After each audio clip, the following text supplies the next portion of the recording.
Matt Hatami, it is fantastic to see you. I am so honored to have you on. I call this the Talking Energy Show.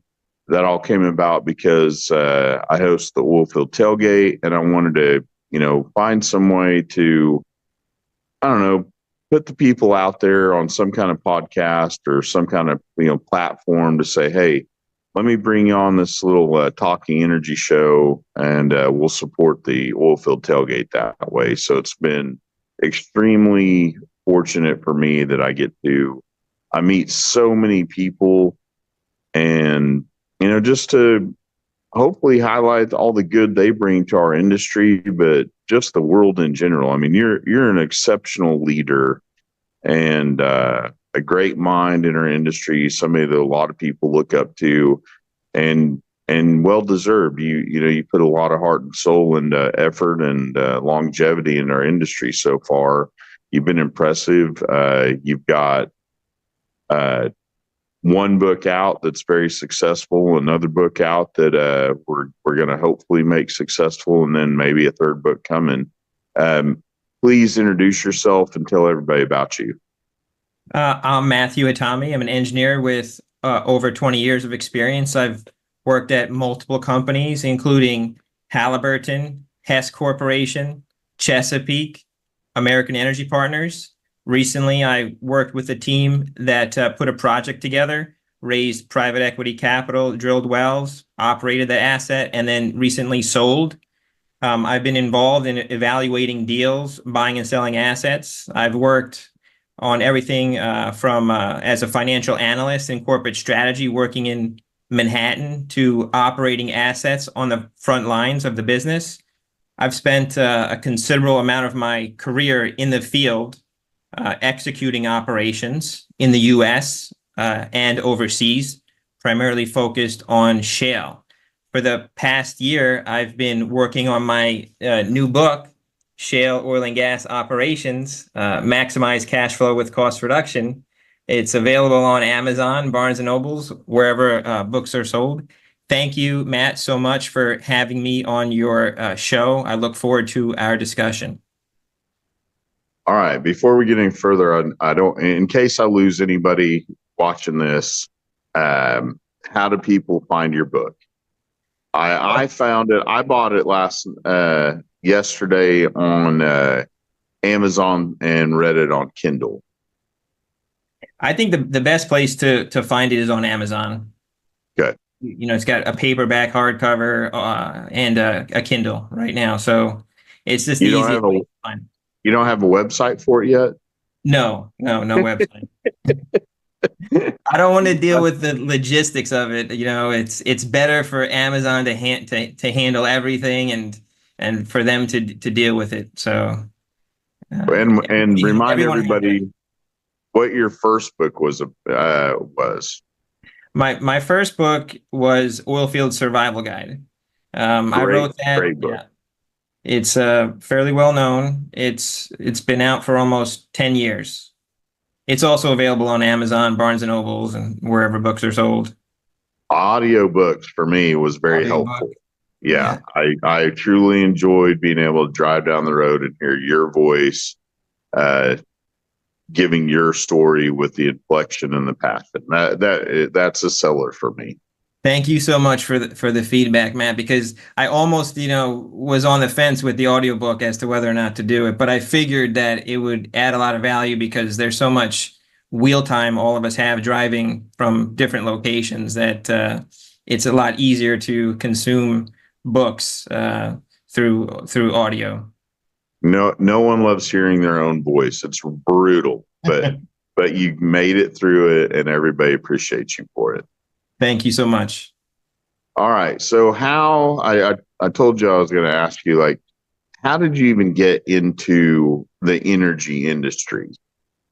Well, I'm originally from New York, and I went to school in West Virginia University, and I majored in petroleum and natural gas engineering. So that's how I got into it, and then went into the industry after college. Did you know people? I mean, we're constantly thinking about our future generations and how we get them into our industry.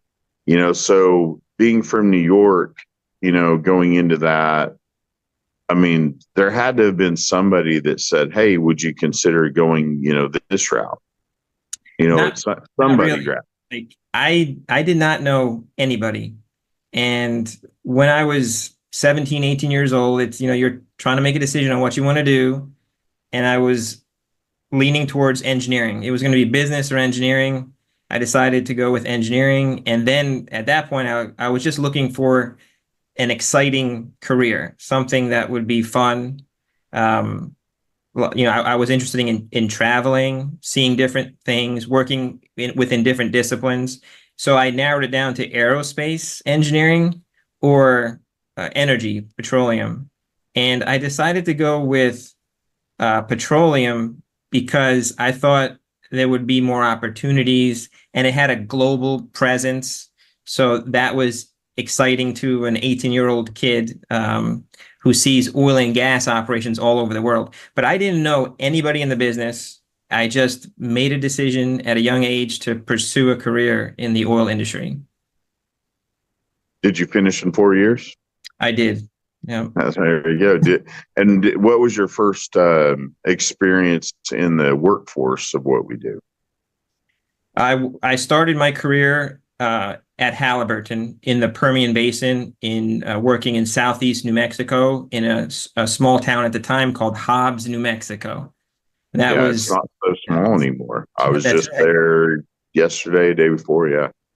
I started there in 2000. I think it was June of 2000. It's over almost 25 years ago. Wow. That goes so fast. I mean, I think you were on my radar 10 years ago. So I caught you about halfway through.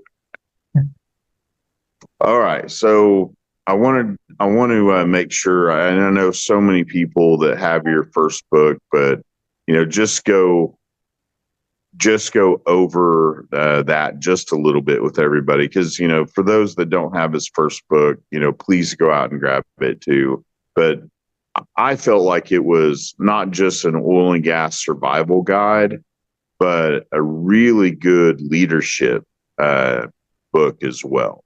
You really put a lot of thought and effort into safety culture, operations, good things, bad things, but really how to lead your team and other teams to successful projects.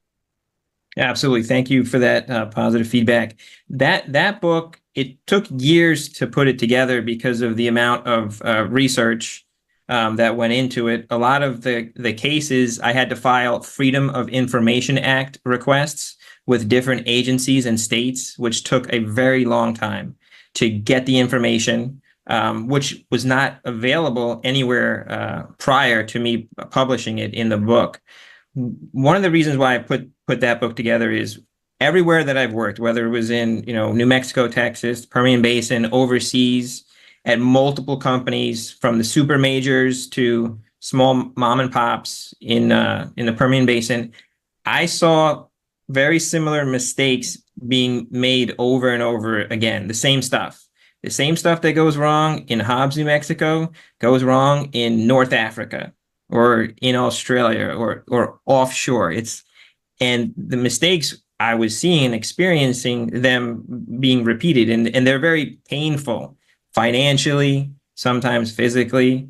And so I thought, what could I potentially do to minimize these mistakes from repeating and putting people through those situations. And I love books, so I always wanted to write one, and that was the start of Oilfield Survival Guide and putting it together. A lot of the information in the book, what I found through the Freedom of Information Act request process, is that at the time I was requesting a lot of the data on over 1,000 cases.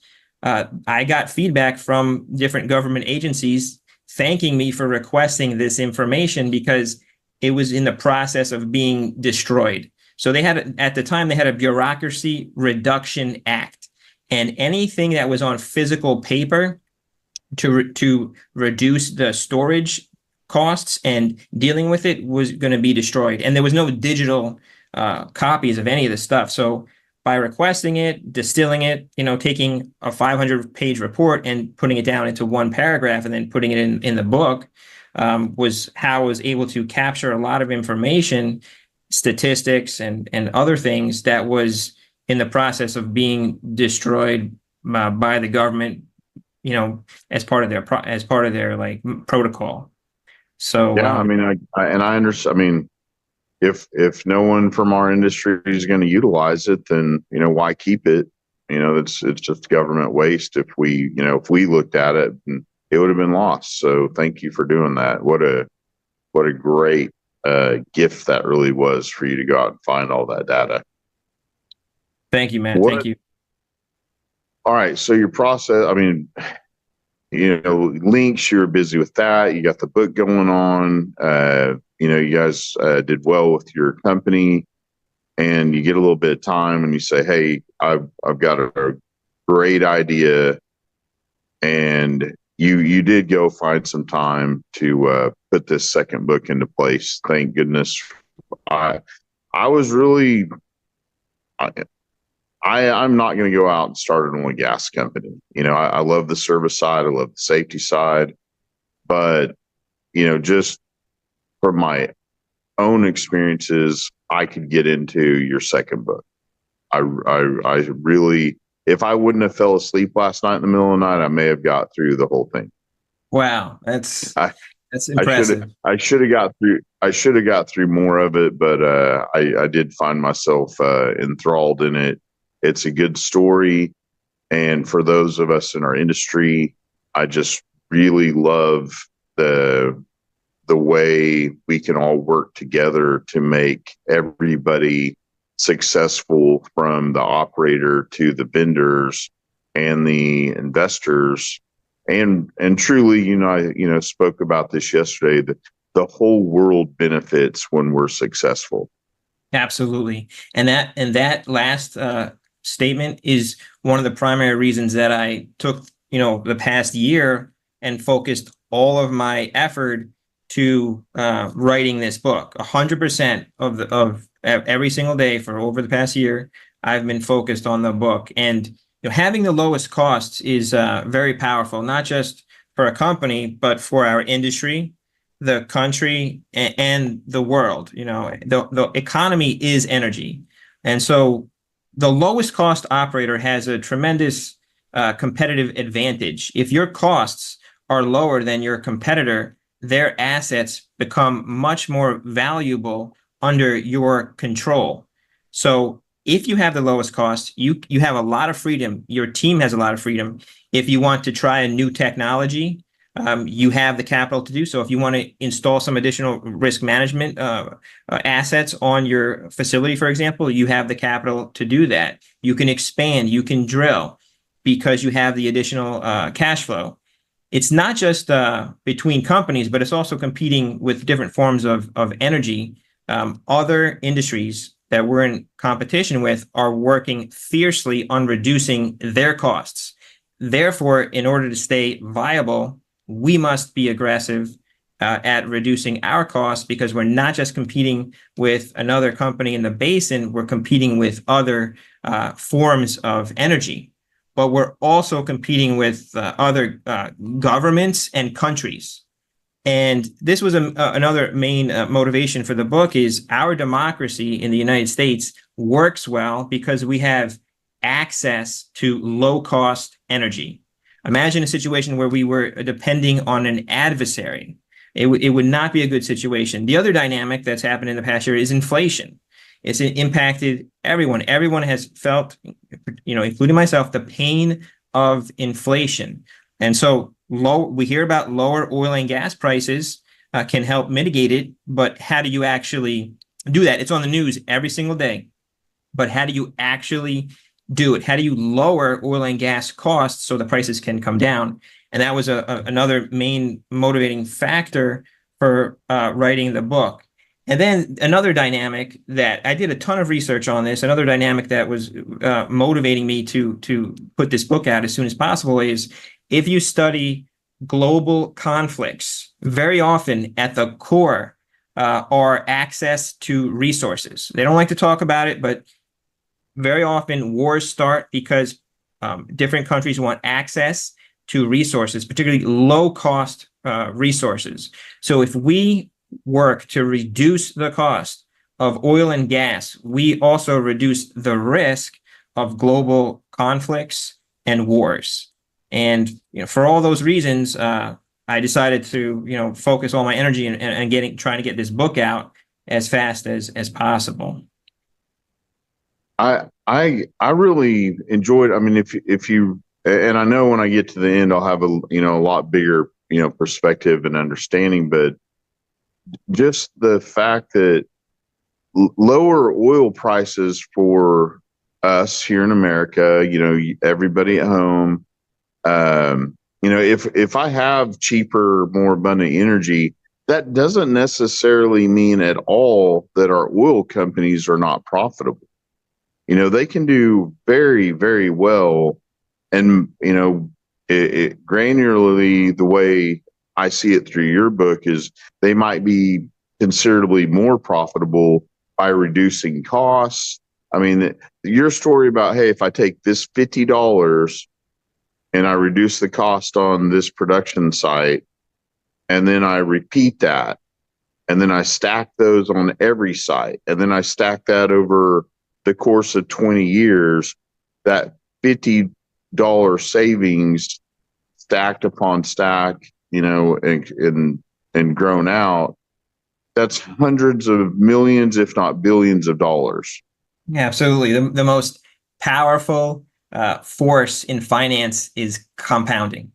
So you find a small cost reduction opportunity, and you scale it across all the wells, all your facilities, and you then invest the proceeds in high return assets over time, and those investments compound. And as you said, a $50 investment, and I go through it in detail in the book, and easily turn into $100 million. A $50 cost savings can easily turn into hundreds of millions of dollars.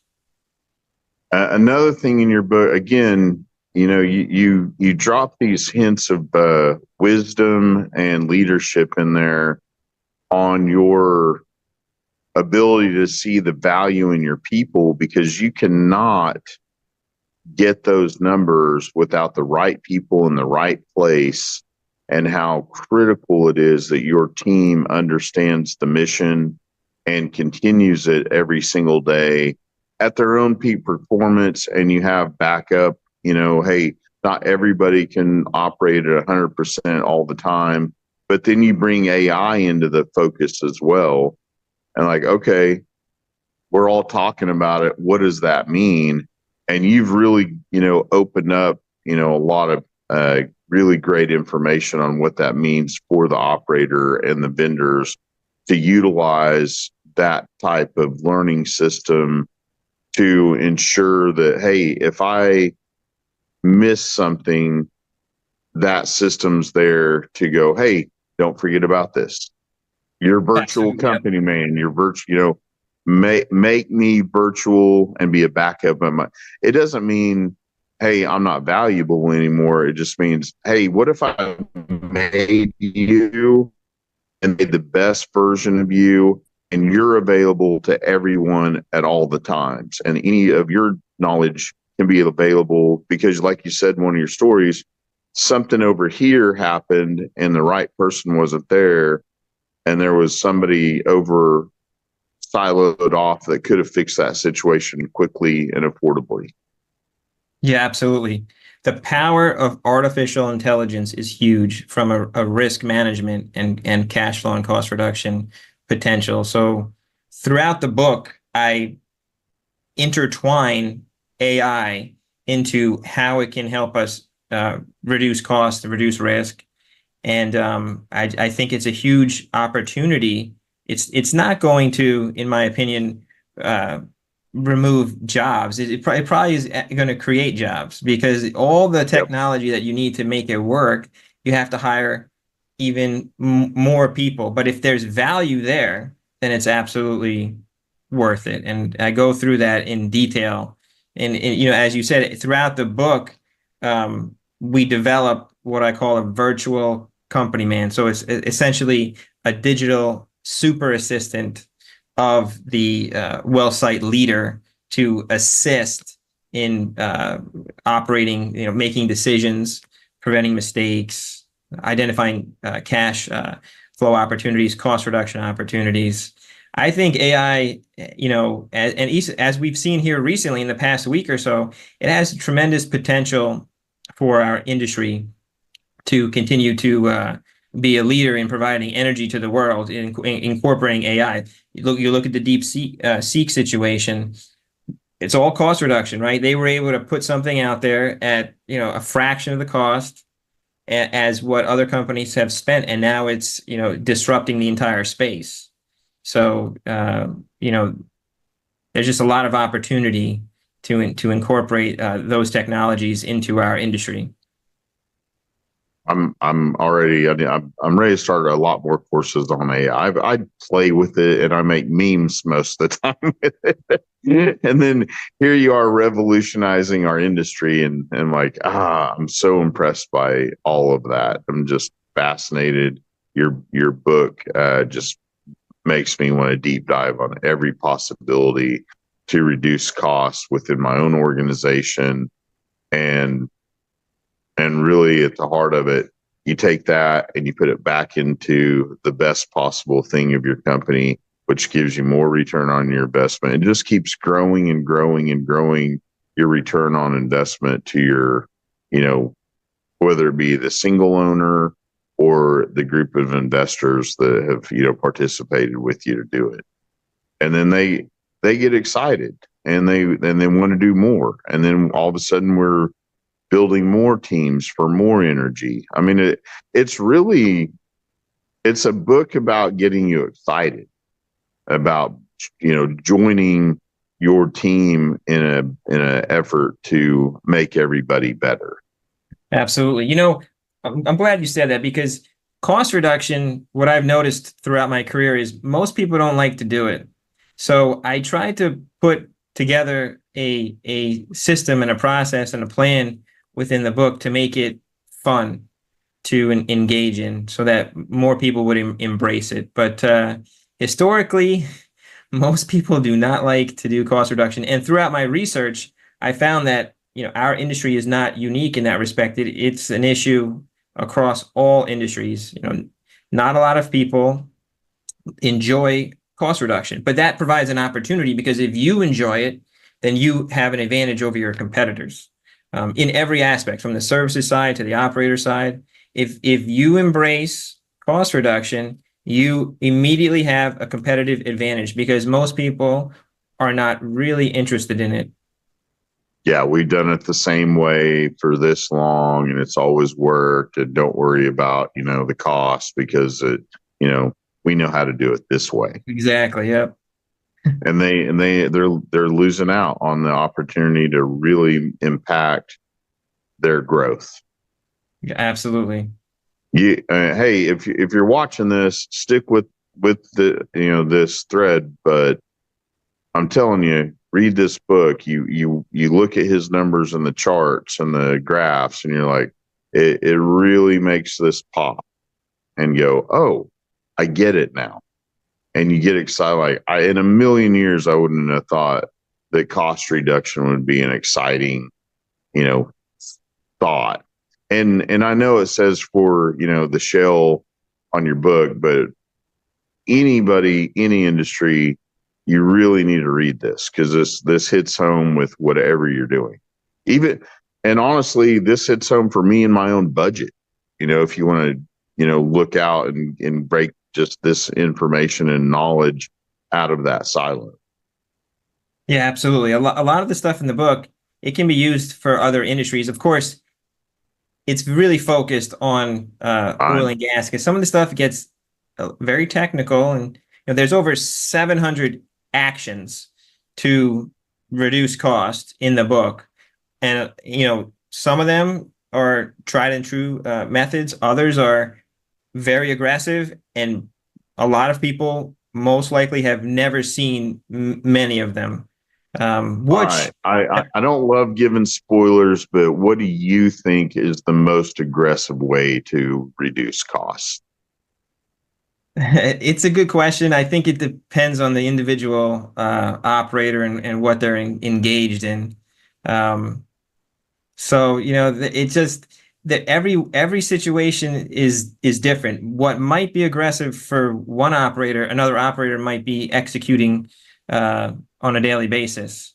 So, I would not expect uh, somebody to implement every single action in the book, nor would I recommend it. I do not recommend that. That is not Yeah, a good idea. everybody watching this, you should read all of the fine print at the front of the book. He's like, hey, you can try any of this. If it doesn't work, it's not my fault. Yeah, it's just you want to do a lot of risk analysis. The foundation for cost reduction is risk management. You must manage the risk and prevent the mistakes because if you do not, it does not matter how much you reduce the costs if you're having train wrecks every other week. It's, you can have an AFE that says your well is, the total cost is $3 million, but every few weeks there's a multi-million-dollar accident. It's irrelevant, right? So from that perspective, I'd rather have a stable, predictable cost than a lower cost. So in the book, I set the stage by talking a lot about implementing systems, automating, establishing risk management processes. Like, what can we do to control the risk, and then from that point forward, start getting aggressive on the cost reduction? Because one of the things that can happen is if you aggressively go after costs without addressing the risk, you may have some unintended consequences. So you want to more risk. That's right. Like more risk that you don't know is there. For example, just recently, unfortunately, there was a midair collision between an American Airlines passenger jet, commercial jet, and a Black Hawk helicopter. Apparently, there were many near misses with similar situations in the recent past that were not addressed. So, like, how many near misses is a huge opportunity to manage risk and reduce cost over the long term. But very often we do not do a good job documenting the near misses and what's happening out there. So that's definitely one thing you want to look at. You want to get a full understanding of what's going on the front lines of the business before engaging in an aggressive cost reduction effort. And sometimes before you push the cost down, you may have to increase them in order to, strengthen your operation. So sometimes if there's some unaddressed risk, we may have to increase the cost initially to get it down aggressively later on. So, one of the principles in the book that I talk about is creating exponential value, which takes many years. The cost reduction should not take many years, but creating value, massive value, let's say like 100x value for your company, will take many years. So we want to get the cost down, but we don't want to expose ourselves to some type of risk that's going to get us a few years or from now that we overlooked. So you did show throughout the book over and over again that 100x is something really you should aspire to and make it a goal. And absolutely, if I'm going to be a 100x company, and here's how I do it. There's going to be some bumps, and there's going to be some bruises, but you just stay on that path and don't get off of it. One of the stories I enjoyed in the book, and you told me it was at the front, so that helped me. But essentially a butterfly effect. There's a pumper. He's tired. He has a dinner to attend. He needs to go out and fix some equipment, and probably knows it. He doesn't know the risk that's out there that's to come, but he goes ahead and heads to the house and heads for that dinner. Well, lo and behold, a fire ensues. It's a huge cost for the operator, but that cost made the investor in New York really skittish. And then over the course of a short time, he devalues that investment in his mind and gets rid of all of his investment of that company. And then people that know him take a lot of notice of that and like, what's going on? Why did that entity over there get rid of that? And then they all dump it too. And then that company is really affected. So that 100x number, to grow it may take 20 years, but the catastrophic effects of not covering your risk can take, what'd you say, moments? I mean, it could be seconds. Seconds. Yeah, seconds, and you don't have the same company anymore. That's right. The downside risk, based on experience and research, and as you know as well, it's very violent and it's unforgiving, and it can happen violent and unforgiving. Yeah, that stuck with me. Violent and unforgiving. I also go through a number of examples from other industries that we're investing in a technology or taking some type of action or not taking some type of action, and their company was destroyed in a very short period of time. It might have taken 30 years to build a company, and then through a series of poor risk management decisions, and I go through a lot of examples in the book, detailed examples, that company was destroyed in the matter of like 45 minutes, a couple hours. There's even cases I talk about with the whole planet. Our entire planet was almost destroyed multiple times due to a series of very small errors with our nuclear weapons that were, traced back to a small chip that had an error or a process that was not robust.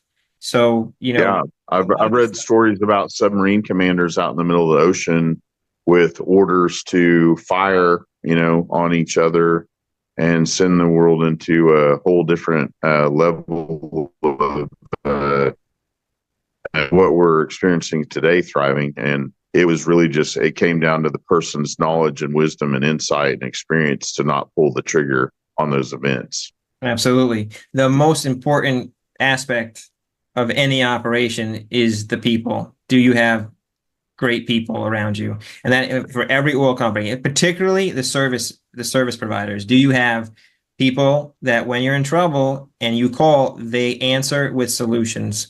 That's one of the biggest factors in being able to have a consistent, low risk, low cost operation is who you partner with on the services side. A lot of operators don't fully understand that dynamic. And I talk about it in the book, you don't always want to choose the lowest cost service provider. That is not what I'm suggesting. I would never suggest that.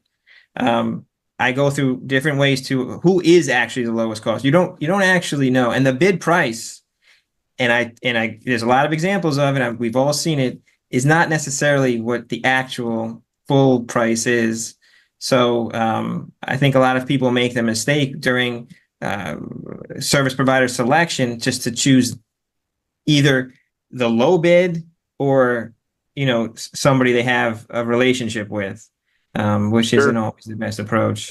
That's common sense stuff that we should all really grapple with. It's like, say it's a tank battery, I go with the cheapest, and that tank battery fails down the road because they were poorly made and the wrong kind of steel and different parts, don't fit like they should, yada, yada, yada. You got yourself a heck of a deal right that second. And then so fast, that was wrong. You use the wrong, you use the cheapest mud program, and all of a sudden you're, stuck in the hole all the time. Use the cheapest trucking and, to get your oil pumped off. You use the cheapest refiner. I grapple with that all the time, but at the end of the day, you got me thinking quite a bit yesterday, and I always appreciate our conversations. Our industry, and this isn't necessarily not already put into book 1, book 2, possibly book 3 in the future, but our industry is not just oil and gas. It's really truly energy, but also the solution industry.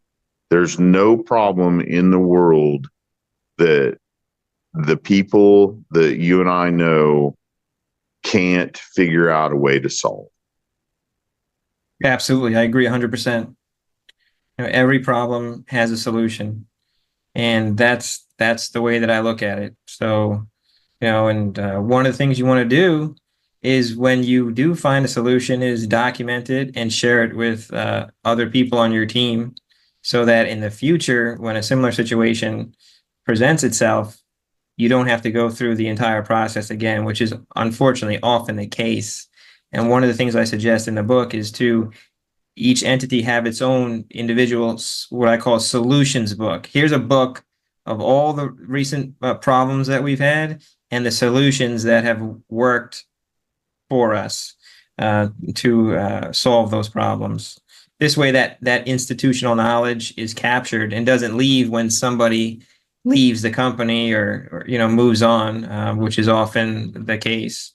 Particularly people in the field, because a lot of the services side, there's very high turnover, and a lot of that knowledge that's gained leaves when the person leaves, unbeknownst to the operator. So as the operator, you want to manage that process as best you can. You obviously don't want to micromanage your service providers, but you want to get some of the knowledge that was gained when they were working on your assets. You want to capture that so you have it for the future to help reduce costs, reduce risk. Well, I don't want to keep you for too much longer. I know you're taking care of a lot these days and got a lot to do, but I wanted, to get with you and pray that I can get, everybody that I know to go out and buy this book and buy lots of them and share them with everybody, including your first book. I mean, to me, they're not too separate from each other. I mean, they could be sequels essentially. Absolutely. So, Yeah. I mean, they could be. I mean, they're different topics. This one's more about focused on money, cash flow, economics. But I wrote this book from the perspective of the CEO or the owner to maximize cash flow. And it's designed to be handed out to every single employee from all across the office, all the executives, to everybody on the front lines, including all the service providers, contractors, subcontractors. That is how I structured the book. It's not just for executives. I think the title and so on, it might come across as an executive level book, but it's really written for the entire team, from the guys working on the rigs, on the frac crews in the field, production, all the way through to everybody in the office. And so I hope it's received that way, because that was how it was intended to be put out. well, I'm your friend, so but I promise you, I'd tell you if I saw any glitches in it. And I enjoy it. I'm excited to finish it today, and yeah, you do. It's your voice for sure, and your sentiment and your heart in it, and you can tell just how passionate you are about our industry and supporting it and leading it and continuing to carry it as far as you can and looking for other people to do so. I know, Matt Hatami is truly, watch this, follow him and reach out to him, see, about getting copies for yourself, everybody, and enjoy it and, enjoy, the opportunities we have every single day to find people in our industry and share their stories and support each other. What you all are doing is vital and critical to our world to support freedom and democracy and health and, a better environment. There's nothing we don't touch at all in this world, not even a little bit. Absolutely. Agree 100%. Matt, I pray you are thriving. Looking forward to the next opportunity I get to speak with you. And we'll catch up as often as you want. Thank you for doing this. This is your first podcast, and I know it had to be with me. Sorry, sucker. Thank you so much. This is my first podcast, and I've enjoyed it. And you're doing a great job. I watch all your shows, all your interviews, and I really appreciate everything that you're doing for the industry. I'm blessed. God's good to me. You got any dad jokes for me? No. Well, next time you have to have dad jokes. Okay, you got a great sense of humor too. You've been in the industry this long. You've taken enough licks where you're stoic, even in the darkest of times. That's right. Yeah. I try to include a little bit of humor inside of the stories in the book. If it's subtle, but if you read carefully, you should be able to pick it up. Yeah, there's so much. I'm like, man, I don't want to give too much away. I want people to go out and get it, but we gave it a best shot today to get people interested. Well, you take care, man. We'll see you soon. Hey, everybody. Thanks for joining us. Support your neighbors and your friends, and get everybody you can into oil and gas and all the great things you can do. We're not going away. We're going to add jobs. We're going to be around forever. Sky's the limit, and we hope to see you soon. Follow it. You can go to the talkingenergyshow.com. You can go to oilfieldtailgate.com. And, Matt, one more thing. Show that book one more time. There we go. And the name? Shale Oil and Gas Operations, Maximize Cash Flow with Cost Reduction. Available wherever books are sold. Check it out on Amazon. It's you'll love it. I guarantee you will love this book. I agree. All right, everybody. You take care. God bless you. Bye.